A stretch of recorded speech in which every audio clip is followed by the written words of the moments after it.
श्रीनारायणस्तोत्रम् किं नु नाम सहस्राणि जपते च पुनः पुनः यानि नामानि दिव्यानि तानि चाचक्ष्व केशवः मत्स्यं कूर्मं वराहं च वामनं च जनार्दनं गोविन्दं पुण्डरीकाक्षं माधवं मधुसूदनं पद्मनाभं सहस्राक्षं वनमालिं हलायुधं गोवर्धनं ऋषिकेशं वैकुण्ठं पुरुषोत्तमं विश्वरूपं वासुदेवं रामं नारायणं हरिं दामोदरं श्रीधरं च वेदाङ्गगरुडध्वजम् अनन्तं कृष्णगोपालं जपतो नास्ति पातकं गवां कोटिप्रदानस्य अश्वमेधस्सतस्य च कन्यादानसहस्राणां फलं प्राप्नोति मानवः अमायां वा पौर्णमास्यामेकादश्यां तथैव च सन्ध्याकाले स्मरे नित्यं प्रातःकाले तथैव च मध्याह्ने च जपन्नित्यं सर्वपापे प्रमुच्यते। श्रीविष्णुकवचस्तोत्रम् शान्ताकारं भुजगशयनं पद्मनाभं सुरेशं विश्वाधारं गगनसदृशं मेघवर्णं शुभांगं लक्ष्मीकान्तं कमलनयनं योगिहृदयानगम्यं वन्दे विष्णुं भवभयहरं सर्वलोकैकनाथम्। ॐ पूर्वतो मां हरिं पातु पश्चाच्चक्रे च दक्षिणे कृष्ण उत्तरतः पातु श्रीशो विष्णुश्च सर्वतः ऊर्ध्वमानन्दकृत पातु अधस्ताच्छारङ्गभृत् सदा पादौ पातु सरोजाङ्घ्रि जङ्घे पातु जनार्दनः जानुनी मे जगन्नाथः उरु पातु त्रिविक्रमः गुह्यं पातु ऋषिकेश पृष्ठं पातु ममाव्ययः पातु नाभिं ममानन्तः कुक्षिं राक्षसमर्दनः दामोदरो मे हृदयं वक्षः पातु नृकेसरी करो मे कालियारातिः भुजो भक्तार्तिभञ्जनः कण्ठं कालाम्बुदश्यामः स्कन्दौ मे कंशमर्दनः नारायणो व्ययानाशां मे कर्णो केशिप्रभञ्जनः कपोले पातु वैकुण्ठो जिह्वां पातु दयानिधिः आस्यां दशास्य हन्ताभ्य नेत्रे मे हरिलोचनः भ्रुवो मे पातु भूमीशो ललाटं मे सदाच्युतः मुखं मे पातु गोविन्दः शिरो मे गरुडवाहन मां शेषसायी सर्वेभ्यो व्याधिभ्यो भक्तवत्सलः पिशाचाग्रिजलेभ्यो मापद्भ्यो पातु वामनः सर्वेभ्यो दुरितेभ्यश्च पातु मां पुरुषोत्तमः। इदं श्रीविष्णुकवचं सर्वमङ्गलदायकं सर्वरोगप्रशमनं सर्वशत्रुविनाशनम्। ॐ वासुदेवाय नमः। ॐ ऋषिकेशाय नमः। ॐ वामनाय नमः। ॐ जनातीताय नमः। ॐ जनार्दनाय नमः। ॐ हरये नमः। ॐ कृष्णाय नमः। ॐ श्रीवत्साय नमः। ॐ गरुडध्वजाय नमः। ॐ वराहाय नमः। ॐ पुण्डरीकाक्षाय नमः। ॐ नृसिंहाय नमः। ॐ नरकान्तकाय नमः। ॐ अव्यक्ताय नमः। ॐ शाश्वताय नमः। ॐ विष्णवे नमः। ॐ अनन्ताय नमः। ॐ अजाय नमः। ॐ अव्ययाय नमः। ॐ नारायणाय नमः। ॐ जगदध्यक्षाय नमः। ॐ गोविन्दाय नमः।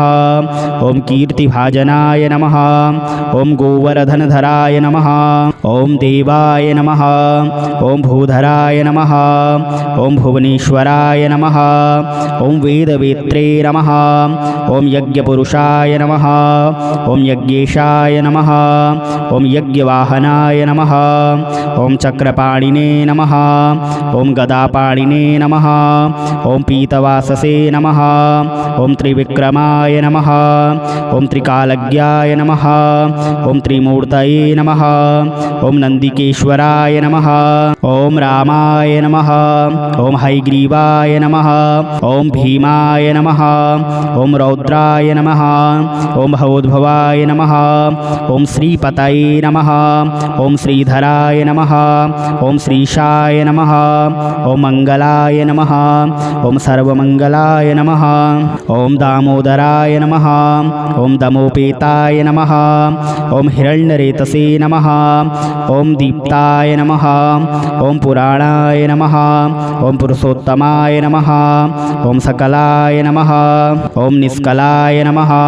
ॐ शुद्धाय नमः। ॐ निर्गुणाय नमः। ॐ गुणसंस्थिताय नमः। ॐ हिरण्यतनुसंकाशाय नमः।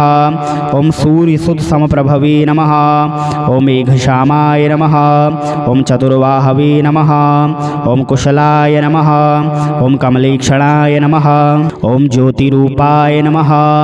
ॐ स्वरूपाय नमः। ॐ हरिसंस्थिताय नमः। ॐ ज्ञानकूटस्थाय नमः। ॐ अचलाय नमः। ॐ ज्ञानाय नमः। ॐ परमाय नमः। ॐ प्रभवे नमः। ॐ योगीशाय नमः। ॐ योगनिष्ठाय नमः। ॐ योगिने नमः। ॐ योगरूपिणे नमः। ॐ ईश्वराय नमः। ॐ सर्वभूतसमप्रभाय नमः। ॐ सर्वज्ञाय नमः। ॐ सर्वरूपाय नमः। ॐ सर्वेशाय नमः। ॐ सर्वतोमुखाय नमः। ॐ अच्युताय नमः। ॐ शान्ताकाराय नमः। ॐ भुजगशयनाय नमः। ॐ पद्मनाभाय नमः। ॐ सुरेशाय नमः। ॐ विश्वाधाराय नमः। ॐ गगनसदृशाय नमः। ॐ मेघवर्णाय नमः। ॐ शुभांगाय नमः। ॐ लक्ष्मीकान्ताय नमः। ॐ कमलनयनाय नमः। ॐ योगिभृद्यानगम्याय नमः। ॐ भवभयहराय नमः। ॐ सर्वलोकैकनाथाय नमः।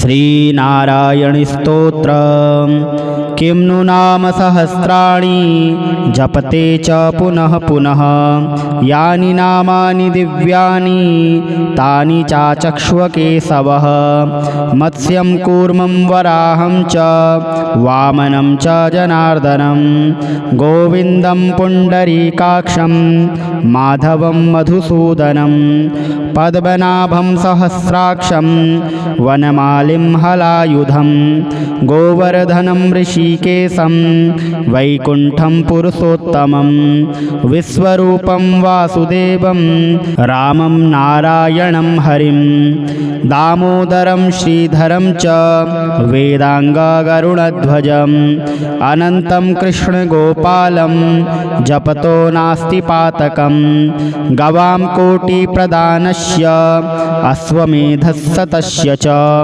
कन्यादानसहस्राणां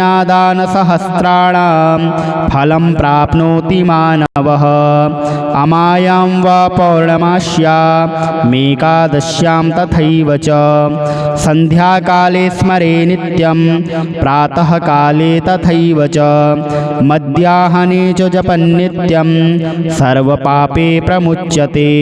श्रीविष्णुकवचस्तोत्रम् शान्ताकारं भुजगशयनं पद्मनाभं सुरेशं विश्वाधारं गगनसदृशं मेघवर्णं शुभांगं लक्ष्मीकान्तं कमलनयनं योगिभृद्यानगम्यं वन्दे विष्णुं भवभयहरं सर्वलोकैकनाथम्।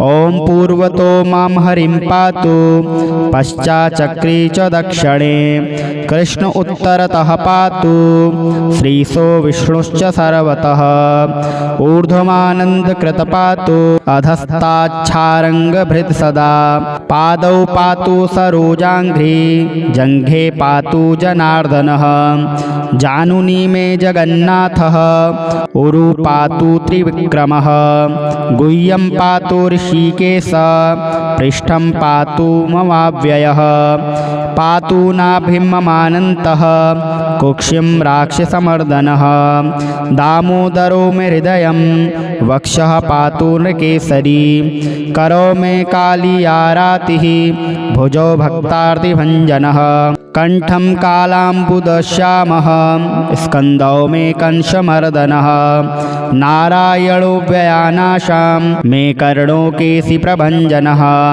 कपोले पातु वैकुण्ठो जिह्वां पातु दयानिधिः आस्यां दशास्य हन्ताभ्य नेत्रे मे हरिलोचनः भ्रुवो मे पातु भूमीशो ललाटं मे सदाच्युतः मुखं मे पातु गोविन्दः शिरो मे गरुडवाहन मां शेष साई सर्वेभ्यो व्याधिभ्यो भक्तवत्सलः पिशाचाग्रिजलेभ्यो मापद्भ्यो पातु वामनः सर्वेभ्यो दुरितेभ्यश्च पातु मां पुरुषोत्तमः इदं श्रीविष्णुकवचं सर्वमङ्गलदायकं सर्वरोगप्रशमनं सर्वशत्रुविनाशनम् ओम वासुदेवाय नमः।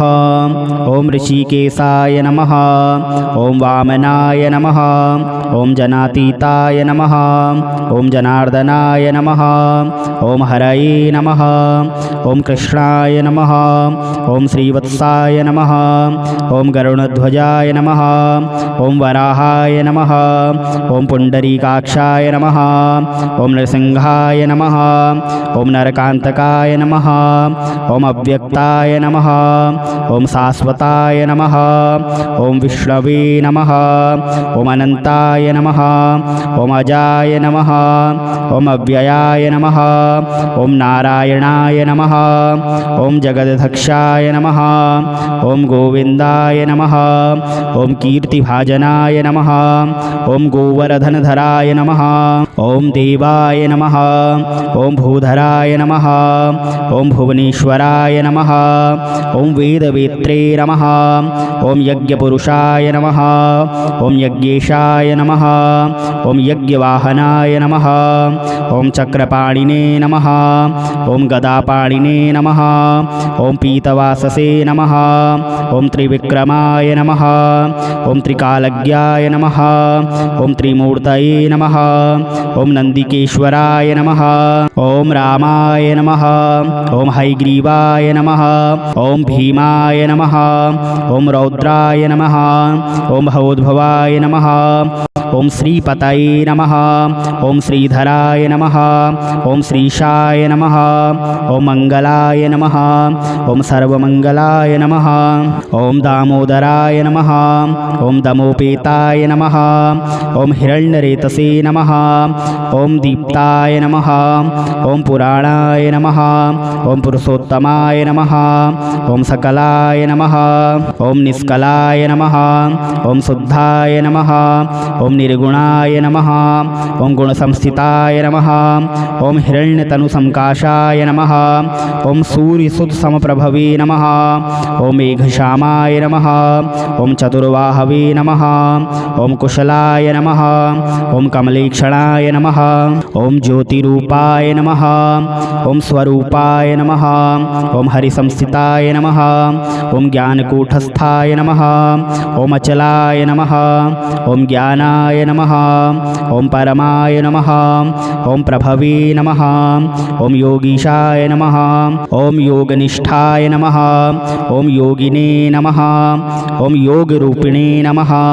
ओम ईश्वराय नमः। ओम सर्वभूतसमप्रभाय नमः। ओम सर्वज्ञाय नमः। ओम सर्वरूपाय नमः। ओम सर्वेशाय नमः ओम सर्वतोमुखाय नमः ओम अच्युताय नमः ओम शांताकाराय नमः ओम भुजगशयनाय नमः ओम पद्मनाभाय नमः ओम सुरेशाय नमः ओम विश्वाधाराय नमः ओम गगनसदृशाय नमः ओम मेघवर्णाय नमः ओम शुभांगाय नमः ओम लक्ष्मीकांताय नमः ओम कमलनयनाय नमः ओम योगिभृद्यानगम्याय नमः ओम भवभयहराय नमः ओम सर्वलोकैकनाथाय नमः।